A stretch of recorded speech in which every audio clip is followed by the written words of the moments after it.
Hello and welcome. Thank you to this nice weather. We are all there, and we can begin our nice afternoon with automotive and powering profitability. The race to electrification succeeded, technology for sure, but the challenge is now fiercely financial. How to make the electric vehicle and its ecosystem massively profitable. AI is the essential lever, and over the next 19 minutes, we will dissect the levers of profitability. Let's start by looking at optimization through AI. Max Cavazzini, you are head of Automotive and Manufacturing ISS at AWS. You are enabling large-scale industry infrastructure. And how does AWS use the cloud and AI to drive optimization across the entire value chain? Good morning and good afternoon, everyone. Thanks for the question. So I think the AI, it's really gonna change the way we work. We are focusing on profitability, and there are two levers, right? Either you sell more or you spend less when you deliver your products. So if you look at the entire value chain, what we see, it's really using AI by our customers, beside our teams internally, in the entire value chain of the product. So going from engineering the design of the vehicle and down to servicing the vehicle. Think about engineers that have to deliver a new vehicle, right? Simulation, the virtual engineering stuff, all, think about all the way you purchase parts and you assemble them. Then you go into the manufacturing space, shop floor, many ways to optimize and provide efficiency. Then you have to distribute vehicle and parts, so it's after sales. And then you have all the customer piece. How do you interact? What is the vehicle experience? How can you use AI to have a better vehicle experience? I've been in connected car for years, and many years ago we were saying, hey, it would be great to have a car that it's telling you what is your favorite place, where do you manage and such. Technology wasn't there. I think technology is there now. So what we are focusing on AWS is democratizing the access to AI with several tools and allowing customers to really speed up and have proficiency and efficiency in their daily job. And then I finish. I would have to say that we cannot forget finance, HR, legal, all the functions that in theory are going into the CEO as a staff. AI will impact also those functions and will change the way we do things even in that areas. Thank you, Max. And Cédric Merlin, you are head of AI at VALEO, so you are at the core of component innovation. And how does this deep integration of AI into components link electrification and profitability? Yes, so that for us, AI, it's clearly a key element on our strategy. We are very focused on electrification, very focused on autonomous driving, so to provide, let's say, the best service accordingly. And to have the profitability, clearly, this is a question of innovation for us because it's at the heart of our strategy. And to do innovation, the point is really to break the silos between the different domains, between, for example, different physics or chemistry. This is where we have a lot of potential. And in fact, AI, it's a great help to do so. That's clearly okay part. Then after, to link how we achieve the electrification strategy, and the profitability is really a mix of factors, as you said, and at the different step of the product, the product life cycle. So it will start directly by the development stage, on which we will optimize our product, our design, thanks to AI. We will find always the best,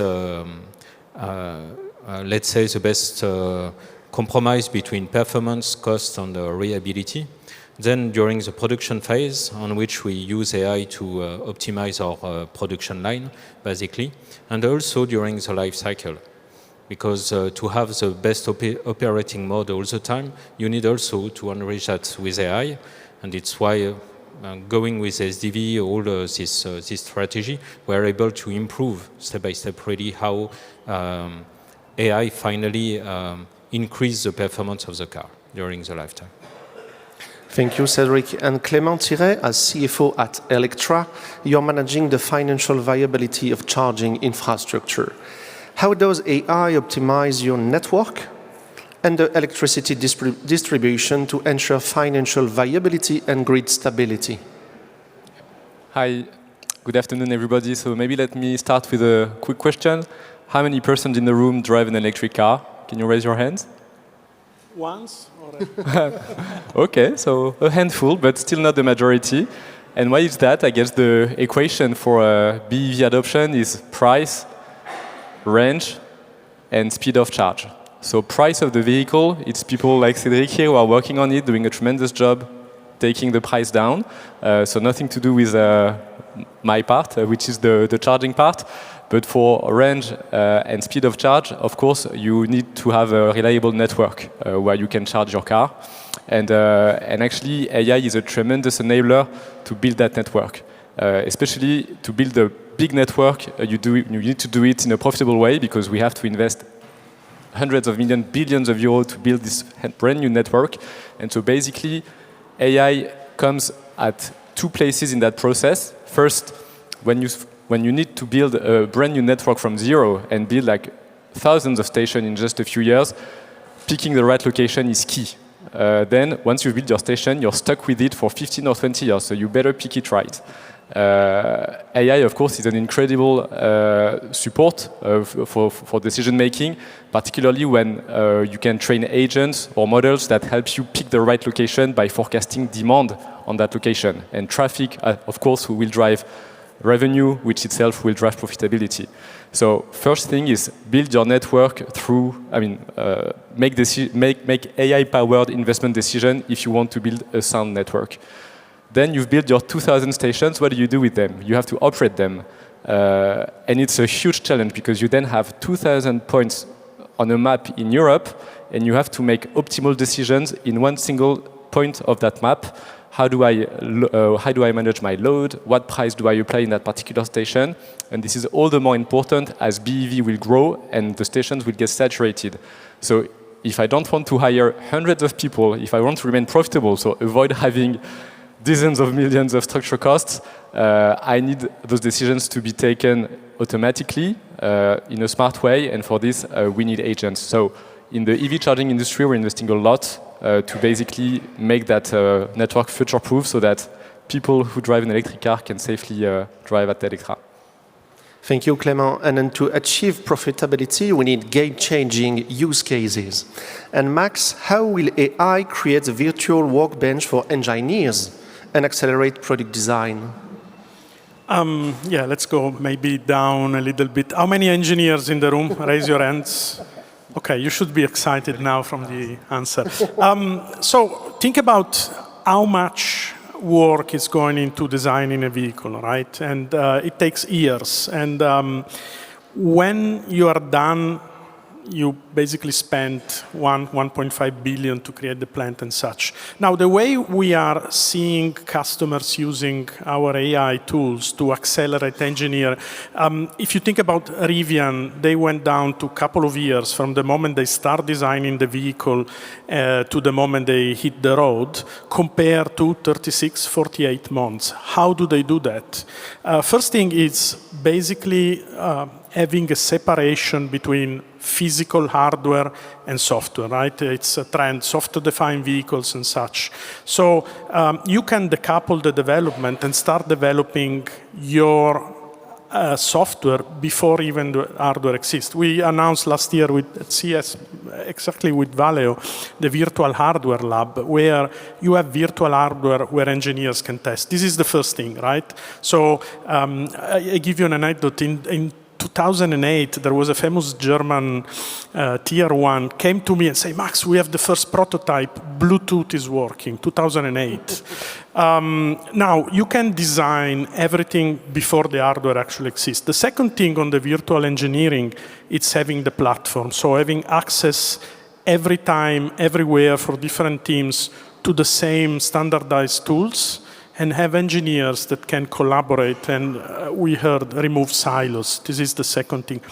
Third one, it's accelerating, Gen AI accelerators. Company like Nitto, they had 9% weight reduction based on a Gen AI design. But it's true for simulation. BMW on ADAS, they are creating virtual environments to speed up ADAS simulation. We have many customers, I mean, I mentioned Ferrari just because I'm from Italy, that they are doing virtual engineering. Imagine CFD, imagine how much AI can help an engineer in speeding up the process and hitting. There are some Chinese companies that are saying in 18 months they can deliver, 18. So our GM this morning said, was a quote from Andy Jassy, speed. Speed is key in business, so this is the way we do it. And I just want to finish saying that the new engineers are moving away from a different style. So think about them as an employee experience. We usually talk to customer experience. Think about they are coming from a digital world. They don't know a world without digital. Even us as leaders should give them digital tools to make their work better, faster, more reliable and efficient. Thank you, Max. And Cédric, how is scientific AI and simulation accelerating the R&D and design of the next generation components, in your opinion? Yeah, so I think you will explain the problem. We have to go for the design extremely fast. On the other hand, our job is to try to avoid to go too much on the car on the charge station. And so to solve this equation, which is quite complicated, definitively AI, it's for us also very important. We heard a lot about LLM, about agentic, that obviously we're using, but one of the key elements is to be able to simulate, to emulate the different physics, to be able to design the product. That's really what's matter for us. And to do so, we will use different techniques and with the different data, how to aggregate, how to reuse all our knowledge to finally use whatever the solution, surrogate models or whatever. We will, in fact, be able to design extremely quickly the design. I can give you the example of the battery cooling. We are now able to really generate the solution in a couple of days, when before it was more a question of months.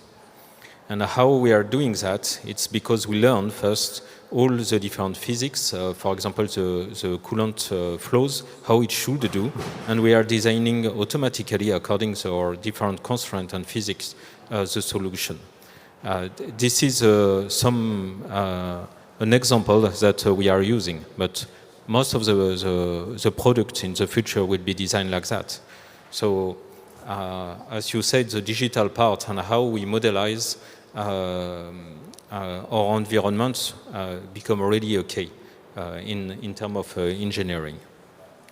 Thank you, Cédric and Clément. To conclude, can you share concrete example, use cases of how AI models have significantly improved site selection and dynamic pricing? Sure. So, for those who already been to an EV charging station, sometimes you see that your car is not charging as fast as you would like it to charge, and you often blame the charging station for it. But most of the time, you should blame the car manufacturer for it because it's the battery who's not taking the power. So for now, pressure is on them, but the pressure will change. because progress is incredible in that field, and we saw that there were some announcements from BYD, companies like that, who showed that now they're developing batteries with 5-minute charging. So it's coming. In a few years from now, cars will be much more efficient at charging. But then we will need to have stations that are able to deliver that power. And one very big challenge we face for that is that the electrical grid, which is the backbone of the EV charging infrastructure, is congested in Europe. It's going to get even more and more congested with the penetration of renewable energy sources. And so if we want to keep up to our promise at Electra to deliver ultra-fast charging to our customers, we need to operate our network in a very smart way and send the customer where power is available. So for that, we have different ways of doing it. So first is putting the right hardware in the stations so that we can manage load efficiently, and batteries is an example of this. We install batteries in our stations so that we can modulate the power that we deliver to the car based on the needs. And to operate that, we need AI, because if you have, again, thousands of stations scattered across Europe, you cannot have a static algorithm or one single person making the choice for the batteries. You need basically agents to do that in a smart way. And then the second lever is pricing. When BEV adoption grows, we will see some congestion in the stations. And so if there's too many people in one station, maybe it's a good idea to send some of them to the station next. How do you do that? You just send the pricing signal. And so we see more and more investments in smart pricing in our industry. We at Electra are investing a lot on this, hiring AI engineers to develop in-house pricing motors that basically will ensure that we send the right pricing signal to the customer so that he knows exactly where it's best for him or for her to charge, depending on where he is, where the power is available, and what kind of power his car can take. Thank you. And maybe the last one, Max, if you have 1 minute and 17 seconds. Maybe I just touch back on agentic AI. Was mentioned a couple of times. There is a new wave of agentic AI, and I think we are just scratching the surface. But if you think about the 3 different roles, there will be agents that will talk to other agents. Think about a customer calling, an agent taking that feedback back to an agent in engineering that will then provide feedback to, a third party building the battery and then to the charging station. This is now coming and real. We have seen a lot of agentic working in silo, but think agents of agents with real-time monitoring and automation. This is literally around the corner. So if you are a leader of a team, or if you are a single individual contributor, think about agents and how agentic AI will help doing your job. Thank you very much for the precision and the insightful discussion. Massimo, Cédric, and Clément, thank you very much again. Thank you. Thank you.